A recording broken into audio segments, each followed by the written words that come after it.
সবাইকে আবারও স্বাগতম। আগের পর্বে আমরা দেখেছিলাম এমারেল বুদ্ধ মন্দিরের ইতিহাস আর এর অসাধারণ স্থাপত্যশৈলী। আজকের পর্বে আমরা আরও গভীরে প্রবেশ করব এর আচার, ধর্মীয় গুরুত্ব আর পর্যটন অভিজ্ঞতার জগতে।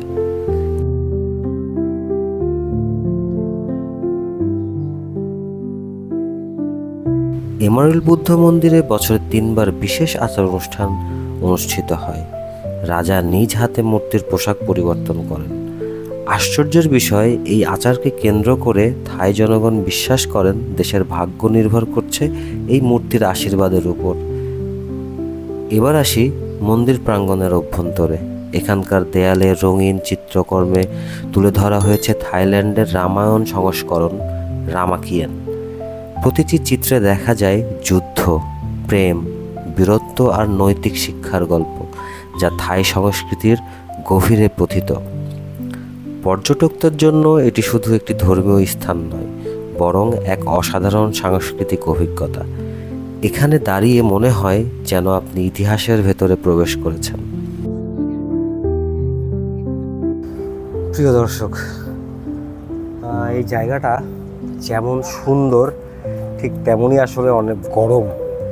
সো আপনারা যারা এমারেল বুদ্ধার মন্দিরে আসবেন অবশ্যই চেষ্টা করবেন যে সাথে ছাতা নিয়ে আসার, কারণ এই জায়গাটাতে এত পরিমাণ রোদ, বিস্ময়কর পরিমাণে রোদ, হয়তো আপনারা ভিডিওতে দেখতে পারবেন। আর অবশ্যই আপনারা স্লিপার পরে আসবেন, কারণ জুতা পরে এই মন্দিরে উঠা যায় না। সো আপনাকে জুতা খুলে এই মন্দিরে যাইতে হবে, এবং জুতা খোলার পর থেকে আপনার মন্দিরে ওঠার জায়গাটা এত পরিমাণ গরম থাকে। আমার অলরেডি পা মনে হয় পুড়ে গেছে, আমাকে বাসায় গিয়ে দেখতে হবে, এখন আসলে আমি দেখতে পাচ্ছি না। আর এই মন্দিরটাতে কোনো ছবি তোলা যায় না, ভিতরের কোনো ছবি আপনি তুলতে পারবেন না, এটা স্ট্রিক্টলি নিষেধ করা আছে। আপনারা দেখবেন যে প্রত্যেকটা মন্দিরের প্রত্যেকটা গেটেই আসলে এটা বলা আছে যে ছবি তোলা বা ভিডিও করা এগুলো সবই স্ট্রিক্টলি নিষেধ। সো আপনারা চেষ্টাও করবেন না। হয়তো ওনারা যদি পারমিশন দেয় তাহলে হয়তো আপনারা ছবি 2-1টা তুলতে পারেন, বাট আসলে নিয়ম ভাঙাটা খুবই বাজে জিনিস, এবং এই জায়গাটা ওনাদের জন্য খুবই গুরুত্বপূর্ণ একটা জায়গা। সো এই জায়গাটাকে কখনোই আপনারা অবমাননা করা বা কোনো ধরনের নোংরা করা বা কোনো ধরনের অপরিষ্কার অপরিচ্ছন্ন করা থেকে বিরত থাকবেন অবশ্যই। আর সত্যি কথা বলতে খুবই গরম লাগছে এই জায়গাটা, এত পরিমাণ গরম। অবশ্যই এটার আমি একটা কারণ পাইছি খুঁজে, সেটা হচ্ছে আসলে এই যা দেখতেছেন আশেপাশে সব কিছুই আসলে গোল্ডেন কালারের উপরে বেস করে তৈরি করা, এবং এই গোল্ডেন কালারটা সূর্যের আলোকে এত পরিমাণ প্রতিফলিত করে, যার ফলে এই জায়গাটা যদিও অনেক বাতাস আছে, কিন্তু মানে খুব মৃদু মৃদু বাতাস আছে এখানে, এবং ভালো লাগছে বাতাসটা, মাঝে মাঝে অনেক জোরে বাতাস পাচ্ছি, কিন্তু গরম অনেক বেশি। তার কারণ ওই গোল্ডেন কালারের কারণে। আর গ্লাস আছে প্রচুর, গোল্ডেন কালারের মাঝে মাঝে আসলে গ্লাস ইউজ করা, অথবা কোনো ধরনের রুবি বা এই জাতীয় কোনো পাথর যেগুলো কিনা প্রচণ্ড আলো রিফ্লেক্ট করে, সে ধরনের পাথর ইউজ করা। তো যার ফলে এই জায়গাটা আসলে প্রচণ্ড গরম আমি ফিল করছি, এবং আরও যারা আছে সবাই আসলে প্রচণ্ড গরমে সিদ্ধ হয়ে যাওয়ার মতো অবস্থা। তো এনিওয়ে, আপনাদের কাছে আশা করব আপনারা আমাকে সাপোর্ট করবেন। এই গরমের মধ্যেও আসলে আমি আপনাদের জন্য ভিডিও বানানোর জন্য এসেছি, এবং আসলে খুবই কষ্ট হচ্ছে ভিডিওগুলো বানাইতে। আমার কাছে কোনো গিম্বাল অথবা কোনো ট্রাইপড নাই, এগুলা স্ট্রিক্টলি প্রহিবিটেড এমারেল বুদ্ধার মন্দিরে। সো আপনারা সবসময় চেষ্টা করবেন যে এগুলো না আনার। অবশ্য হয়তো অনেকে ব্যাগের মধ্যে করে খুবই ছোট কিছু ট্রাইপড জাতীয় আনে, যাতে হাতে অ্যাটলিস্ট ধরা যায়। তো আমি আপনাদেরকে বলবো যে আপনারা অবশ্যই চেষ্টা করবেন যে এই নিয়মগুলো মেনে চলার, কারণ নিয়ম ভাঙা জিনিসটা এখানে খুবই বিরক্তিকর, এবং হয়তো আপনাকে এটার জন্য জরিমানাও করতে হতে পারে।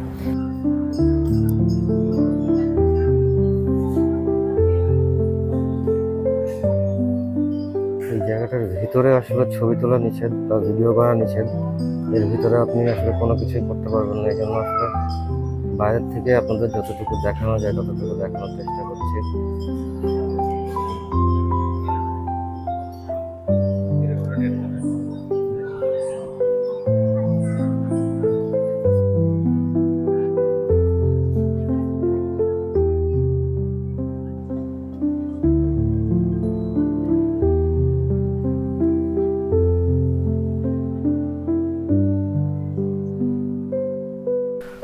মন্দিরে প্রবেশ করতে কিছু নিয়ম মানতে হয়।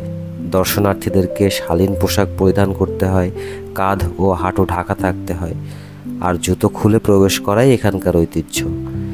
এমারেল্ড বুদ্ধ মন্দির শুধু থাইল্যান্ড নয়, পুরো দক্ষিণ পূর্ব এশিয়ার আধ্যাত্মিক কেন্দ্রবিন্দু। এটি থাই জনগণের ঐক্য, শান্তি আর সমৃদ্ধির প্রতীক হিসেবে আজও বিশ্বব্যাপী সম্মানিত। আশা করি আজকের যাত্রা আপনাদের ভালো লেগেছে। এমারেল্ড বুদ্ধ মন্দিরের ইতিহাস, স্থাপত্য আর আচার অনুষ্ঠান আমাদের সংস্কৃতি আর বিশ্বাসের সঙ্গে কতটা গভীরভাবে যুক্ত তা আজ আমরা দেখলাম।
এটা আসলে প্রেয়ার করার স্থান, এবং এই জায়গাতে যারা এই ধর্মের অনুসারী আছে ওনারা চাইলে প্রেয়ার করতে পারে, এবং অনেকেই করছে আসলে আমার আশেপাশে, আপনারা যদি দেখেন পাবেন।